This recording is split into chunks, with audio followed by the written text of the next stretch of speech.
Toute l'actualité de ce mardi 3 octobre 2017 en Bigorre et en Béarn. Pour tout savoir avant de débuter votre journée, météo, agenda sont au programme, mais on commence avec le JT. Et le chiffre du jour, c'est 2022. C'est à cette date que l'ensemble des Hautes-Pyrénées seront reliés à l'Internet à très haut débit. L'accord trouvé entre le département et la société Orange a été officialisé ce lundi matin à l'hôtel du département à Tarbes.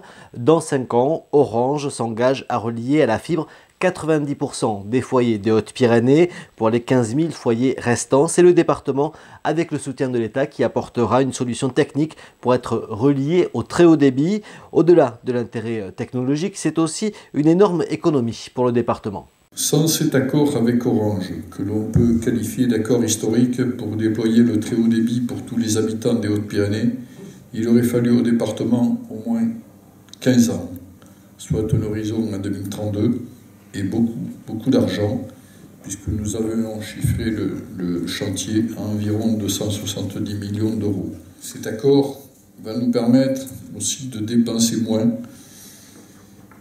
dans ce domaine pour continuer à dépenser ailleurs. Et je pense notamment aux aides communes pour accompagner leurs projets d'aménagement et d'équipement.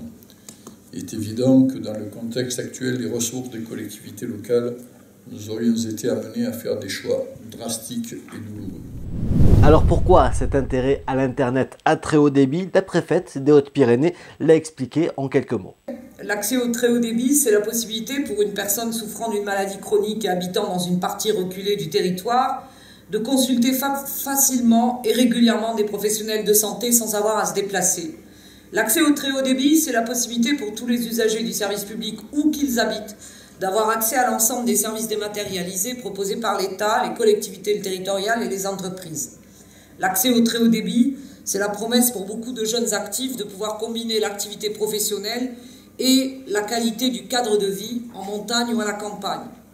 L'accès au très haut débit, c'est la possibilité pour les entreprises du territoire de se lancer plus facilement dans l'e-commerce pour développer leurs activités à l'international et au-delà de leur zone de chalandise naturelle. L'accès au très haut débit, c'est la condition sine qua non pour voir s'installer sur notre territoire des entreprises innovantes de demain, les entrepreneurs du numérique.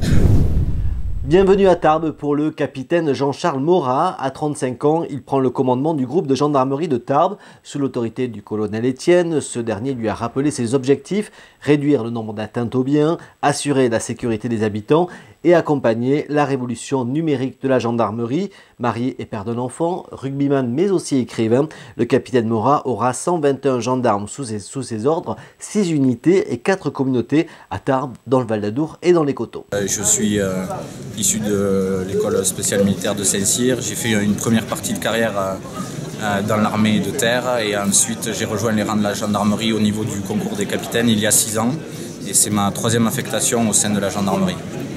Beaucoup de fierté, beaucoup d'humilité également parce que j'ai conscience que la mission de commandant de compagnie est une belle mission délicate et grâce à tous les sous-officiers, les gendarmes adjoints volontaires et les réservistes et les personnels qui composent la force vive de ma compagnie, on pourra accomplir les missions qui nous sont dévolues.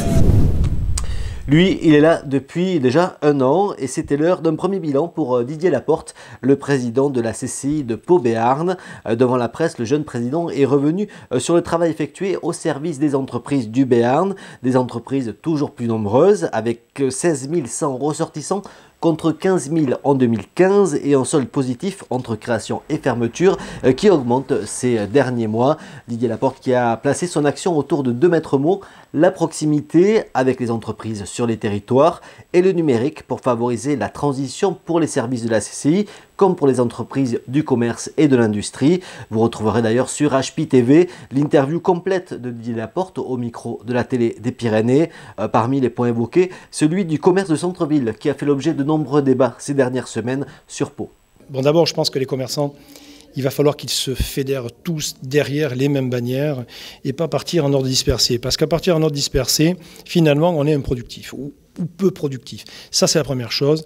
Moi, j'ai reçu les deux. J'ai reçu et les associations que nous soutenons, puisque nous, dans le cadre de nos missions, nous avons décidé de développer le réseau des associations de commerçants et nous soutenons ici à Pau toutes les associations de commerçants. Et j'ai reçu les représentants du collectif. Aux uns comme aux autres, je leur ai dit qu'il fallait qu'ils se mettent autour de la même table et non pas arriver avec des idées toutes faites. Il faut commencer déjà par faire des études et ensuite, à partir de ces études, de déterminer quelles doivent être les actions qui, demain, devraient être efficaces pour revitaliser le centre-ville, le commerce de centre-ville. C'est ce que nous avons fait avec Pau Commerce. Nous avons permis, dans le cadre d'une aide exceptionnelle pour cet été, nous lui avons permis de faire des études. Choses qui ont été présentées dans le cadre du Conseil du commerce de l'agglomération et qui s'est suivi d'un certain nombre de plans d'action qui ont été approuvés par l'agglomération derrière.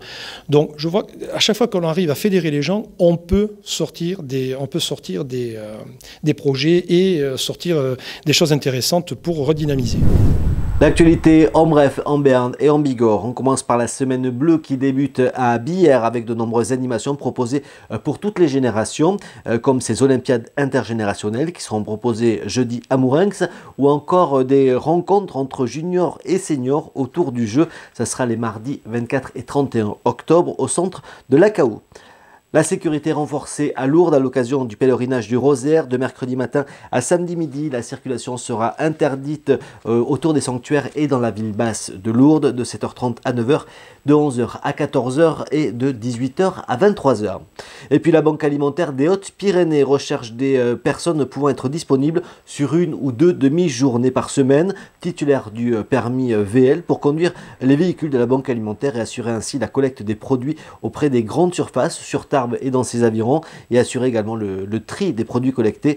Ils cherchent également des personnes pour assurer ce travail au quotidien. Si vous voulez les aider, les soutenir, 05 62 38 07 07. Pour nous contacter, pour que l'on parle de vous, rédaction@pyrénéinfo.fr. Toute l'actualité en continu, c'est sur notre site pyrénéinfo.fr, également sur nos réseaux sociaux, la page Facebook, le compte Twitter et la page Instagram. En cette Saint-Gérard, vous pourrez ranger le parapluie si la perturbation est passée. Il restera quelques nuages dans le ciel bigourdan et béarnais ce mardi 3 octobre au matin. Côté température, on retrouve 14 degrés à Pau, à Tarbes, à Orthez, 15 degrés sur la côte basque. Alors si des passages pluvieux pourront encore être au programme sur le sud des Landes et jusqu'à Orthez l'après-midi, le soleil va revenir timidement sur la côte basque et jusqu'à la plaine du Val d'Adour. Le thermomètre, 21 degrés à Bayonne, Anglet et Biarritz, 22 degrés à Orthez, à Pau et à Tarbes. Le soleil qui sera bien présent mercredi avec un thermomètre très agréable, 11 petits degrés le matin mais 25 degrés l'après-midi. Allez, place à l'agenda de vos sorties pour ces prochains jours. Un rendez-vous café musique, ça sera mercredi à 12h30 à la médiathèque André Labarrère à Pau, autour des coups de cœur musicaux des bibliothécaires. Jeudi à 12h30 à la centrifugeuse sur le campus de Pau, vous pourrez découvrir Les Vadrouilles. C'est un spectacle de cirque et d'art des rues qui sera proposé par le collectif AOC. La compagnie L'Illustre Corsaire va s'installer au Palais des Congrès de Lourdes. Ce sera ce jeudi 5 octobre, dès 20h30. Vous pourrez découvrir ou redécouvrir la pièce de Molière, Le mariage forcé. Et puis notez que la Maison des Jeunes et de la Culture d'Oreillon va ouvrir sa saison culturelle. Ce sera samedi à partir de 18h dans le parc de l'Éclat à Oreillon près de Tarbes. Une soirée artistique au programme. Claude Brugueil sera l'invité d'honneur avec une séance de dédicace de son ouvrage Passemo aux éditions La Découvrance. Ça sera suivi d'un cocktail qui sera mis en musique par le groupe Les Marcel Bleus. Et pour l'agenda de toutes vos sorties, direction notre site pyrénéinfo.fr. La télé des Pyrénées qui vous accompagne tout au long de votre journée. HP Hour et toute l'équipe vous attendent sur pyrénéetélé.fr.